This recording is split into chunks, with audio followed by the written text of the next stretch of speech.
नमस्कार। आप सुन रहे हैं द बॉलीवुड रेडियो और मैं हूं आपके साथ आकाश। दोस्तों, आज के इस पॉडकास्ट में बात राजेश खन्ना के आखिरी दिनों की, आखिरी शूटिंग की, आखिरी दिन की, आखिरी मौके की और आखिरी परफॉर्मेंस की। राजेश खन्ना जानते थे कि हेवल्स पंखों के इस विज्ञापन के लिए शायद वो आखिरी बार कैमरे के सामने आएंगे। जिंदगी भर अभिनय करने के जोश ने उनके लिए उम्मीद की एक किरण जीवित रखी थी। अफवाहें थी कि वो लोकप्रिय रियलिटी शो बिग बॉस के तीसरे सीजन में उन्हें वाइल्ड कार्ड एंट्री पेश की गई थी, लेकिन राजेश खन्ना ने उसका हिस्सा बनना जरूरी नहीं समझा और नामंजूर कर दिया। उनकी गिरती सेहत की परवाह किए बगैर राजेश खन्ना जल्दी ही कैमरे के साथ होने वाली इस आउटिंग को जितना हो सके उतना यादगार बनाने पर तुले थे और उनकी गतिविधि को रोकने वाला एक छोटा सा हादसा भी उनके हौसले को कम नहीं कर सका। शूटिंग के लिए बेंगलोर जाने से पहले राजेश खन्ना गुसलखाने में फिसल गए थे और उनके टखने की हड्डी टूट गई थी।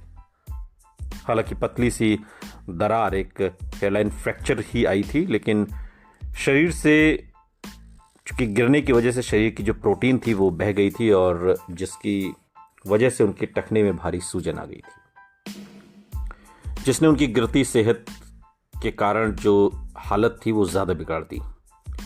राजेश खन्ना शूटिंग नहीं छोड़ना चाहते थे और बढ़ती सूजन को रोकने के लिए अस्पताल में भर्ती हो गए। वो चाहते थे कि वो इतनी रह जाए कि वो अपने जूते पहन सकें बस।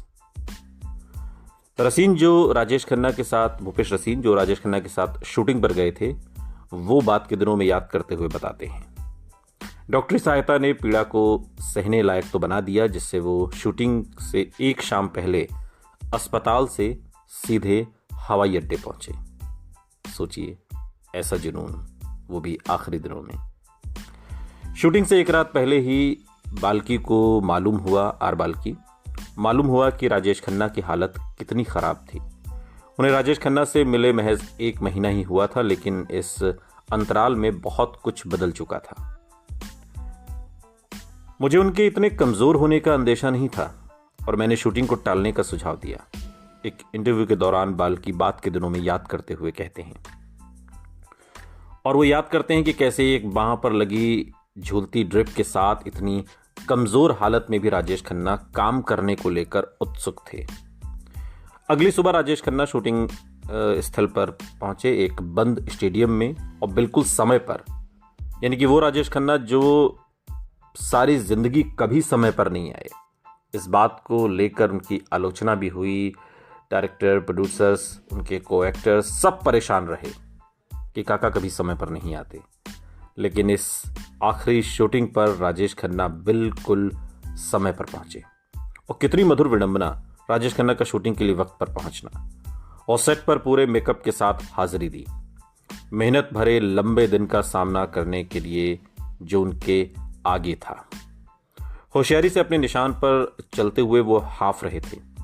टखने की सूजन उनके लिए आधे मिनट से ज्यादा खड़े होना मुश्किल कर रही थी और उनकी सेहत मुश्किल को और ज्यादा बढ़ा रही थी। फिर भी जैसे ही वो बाल्की को एक्शन कहते सुनते, उनके भीतर कुछ जग उठता था और शॉट फिल्माने के कुछ क्षणों के लिए वो अपना चेहरा उनका चेहरा मुस्कुरा उठता, जो मुस्कुरा नहीं पाता था। जो पैर लड़खड़ाते थे वो नाच उठते और आंखें चमक उठती। राजेश खन्ना पर कैमरे की रोशनी पड़ती, लेकिन रोशनी का दायरा उन्हें रोशन नहीं करता था, जैसे लाखों बार पहले हो चुका था। राजेश खन्ना की रूह रोशन हो उठती थी जिस पल को वो अपने को कैमरे के सामने पाते, और कुछ देर के लिए वो अपनी सारी तकलीफ, सारी पीड़ा भूल जाते थे। हालांकि विज्ञापन Indian Premier League IPL cricket श्रृंखला के नए सीजन के साथ प्रसारित होना था। आर बाल्की राजेश खन्ना को बर्दाश्त की हद से आगे ठेलने को लेकर फिक्रमंद थे। उन्हें याद है कि किस तरह शूटिंग के दौरान राजेश खन्ना ने अपना बेहतरीन दिया, जिसके बाद वो वापस एक व्हील चेयर पर बैठ जाते। मैं उनसे पूछता रहा अगर उन्हें कुछ देर के लिए आराम चाहिए, लेकिन उन्होंने जोर लगाया कि हम काम करते रहें। आर बाल्की कहते हैं कि वो आगे इसमें जोड़ते हैं कि सिर्फ शाम के 7 बजे ही राजेश खन्ना कहते कि वो थक गए थे। अपनी कमजोर हालत में भी राजेश खन्ना सिनेमा के लिए अपनी समझ से आर बाल्की को हैरान कर देते, जब वो निर्देशक को कुछ काटे जाने वाले टुकड़ों की याद कराते जो उनसे छूट गए थे। राजेश खन्ना जानते थे कि ये उनकी आखिरी वाहवाही होगी और शूटिंग खत्म होने पर वहां मौजूद हर किसी को बिना तैयारी के नाच का आनंद दिया। विदा की अपनी अंतिम पंक्ति के साथ, अच्छा तो हम चलते हैं। ये फिल्म आन मिलो सजना से था। और जिस मापदंड पर हिंदी सिनेमा काम करता है वो सिर्फ 2 ही बातें समझता है, उत्थान और पतन। उद्योग के अनुसार, फिल्म इंडस्ट्री के अनुसार जो भी ऊपर उठता है वो मगरूर हो जाता है, और इस लिहाज से जो गिरता है वो कड़वा हो जाने के अलावा और कुछ हो ही नहीं सकता। जो जुनून राजेश खन्ना ने पैदा किया था, हेवल्स पंखों के विज्ञापन जिसमें उनके द्वारा मचाई गई हलचल का जश्न मनाया गया था, उनके बीच 3 दशकों की दूरी थी। जैसी उम्मीद थी, इस टेलीविजन विज्ञापन ने काफी चर्चा छेड़ दी और जज्बों का एक पूरा सतरंग सामने आने लगा। राजेश खन्ना के अनगिनत चाहने वालों और ऐसे बहुत से लोगों के लिए जो उनमें मानव शास्त्रीय दिलचस्पी रखते थे, विज्ञापन का दुख और हास्य का मिला जुला नाटक इतना बनावटी था कि उसे पचाना मुश्किल था। राजेश खन्ना ने अपने पर हंसने और उनको नाक चढ़ाने का मौका उत्सुकता से पकड़ लिया होगा, जो ये समझते थे कि किस्मत ने जो उनके साथ किया उसके लिए वो कड़वाहट से भरे होंगे, और उम्मीद करते थे कि विज्ञापन कहावती ढंग से उदास यादों का मोड़ लेगा। लेकिन उन्हें एक सुंदर जैकेट में टहलते हुए फ्रेम में आते और हजारों फैंस के प्यार का आनंद उठाते देख कोई भी अंत में मजाकिया मोड़ की आशा नहीं कर सका। बहुत से चाहने वालों के लिए राजेश खन्ना को सीधे कैमरे में देखते हुए अपने प्रशंसकों की बिजली के उपकरण से तुलना करना ये मान लेने से कम नहीं था कि उनकी पूज्य मूर्ति के पांव मिट्टी के थे। कुछ लोगों के लिए तो ये पूरी कोशिश ही आर बाल्की की तरफ से राजेश खन्ना की पुराने सुनहरे दिनों की याद दिलाने वाली किसी भी चीज को कसकर पकड़े रखने की बेकरारी का फायदा उठाने की जल्दबाजी को भी दिखाती थी। सिर्फ कभी न भूलने वाले प्रशंसकों ने ही नहीं, उन लोगों ने भी जो कभी राजेश खन्ना को अच्छी तरह जानते थे, जैसे उनकी मामी मधु तलवार, महसूस किया कि विज्ञापन ने न सिर्फ राजेश खन्ना का बल्कि उनके चाहने वालों का भी नाजायज फायदा उठाया है।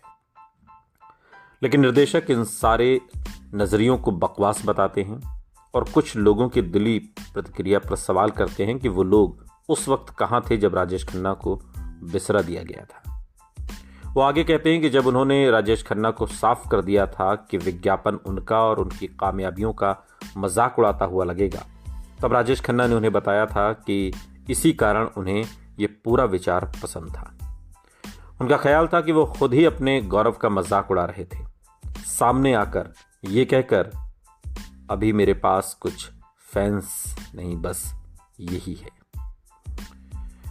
शूटिंग के दौरान भी बाल्की ने उनके इस विज्ञापन को करके पछताने की संभावना को दोहराया और उनके सामने स्वीकार किया कि उन्हें विज्ञापन में राजेश खन्ना का मजाक उड़ाना बुरा लग रहा था। लेकिन राजेश खन्ना सब कुछ समझते हुए मुस्कुराए और उनसे काम को जारी रखने के लिए कहा था।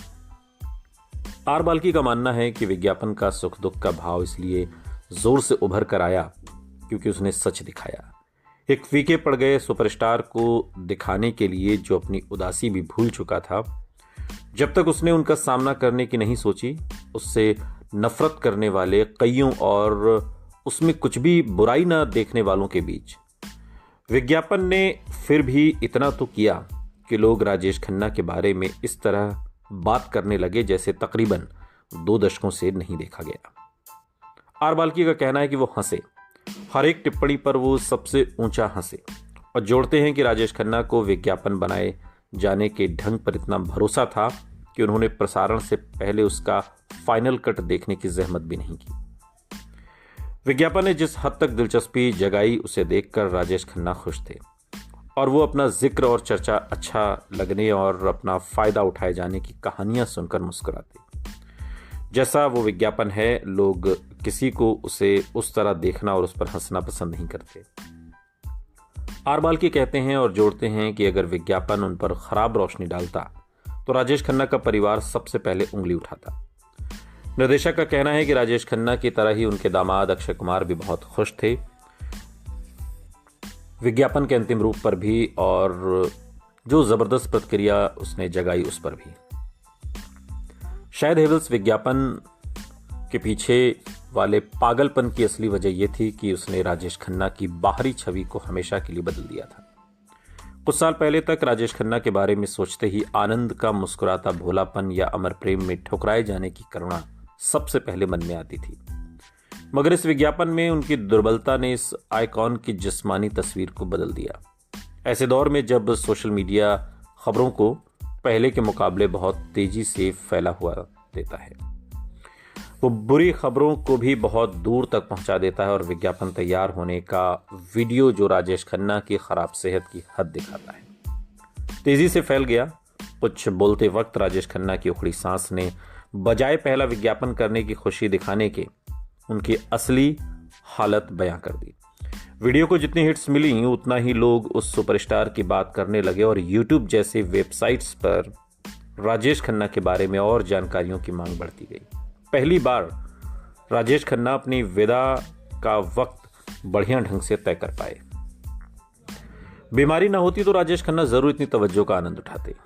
मीडिया से उनके स्पष्ट संकोच ने उनकी बीमारी की हद के बारे में अटकलों को और हवा दी।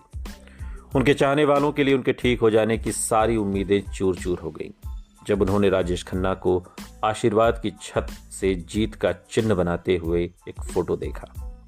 21 जून साल 2012 को राजेश खन्ना अपने बंगले के सामने वाली सड़क पर जमा अपने प्रशंसकों और मीडिया को मिलने बाहर आए। इस तस्वीर में अक्षय कुमार और डिंपल के बीच खड़े राजेश खन्ना ने यह यकीन दिलाने की कोशिश बहुत की कि अभी भी कुछ उम्मीद थी, मगर उनका मन दूसरी पारी के लिए तैयार था। उनका दुर्बल शरीर सच को छिपा नहीं सका। कुछ महीने पहले शम्मी कपूर और देवानंद की मृत्यु ने राजेश खन्ना के आने वाले अंत के दुखद सच से समझौता करना और भी मुश्किल कर दिया। राजेश खन्ना उनमें से अधिकांश लोगों से ज्यादा जिए जिन्होंने उन्हें हिंदी सिनेमा की चेतना का एक जरूरी हिस्सा बनाया था, और अब उनकी मृत्यु के साथ एक पूरी पीढ़ी किशोर कुमार, आर.डी. बर्मन और आनंद बख्शी को एक बार फिर खो देने की कगार पर थी। राजेश खन्ना ने कमजोरी और बेहद थकान की शिकायत की और महीने के अंत में लीलावती अस्पताल में भर्ती हो गए। हालांकि उन्हें एक पखवाड़े के बाद छुट्टी दे दी गई। उनके हालत में कोई बड़ा फर्क नहीं आया था और अपने चाहने वालों को मिलने के लगभग 1 महीने के बाद राजेश खन्ना चल बसे, हमेशा हमेशा के लिए। वो सुपरस्टार जिसने जिंदगी को एक नए ढंग से जीना सिखाया, वो सुपरस्टार जिसकी हंसी, जिसकी मुस्कुराहट, जिसके अंदाज की ये सारी दुनिया कायल थी, वो चला गया, हमेशा हमेशा के लिए चला गया। सुनते रहिए द बॉलीवुड रेडियो, सुनता है सारा इंडिया।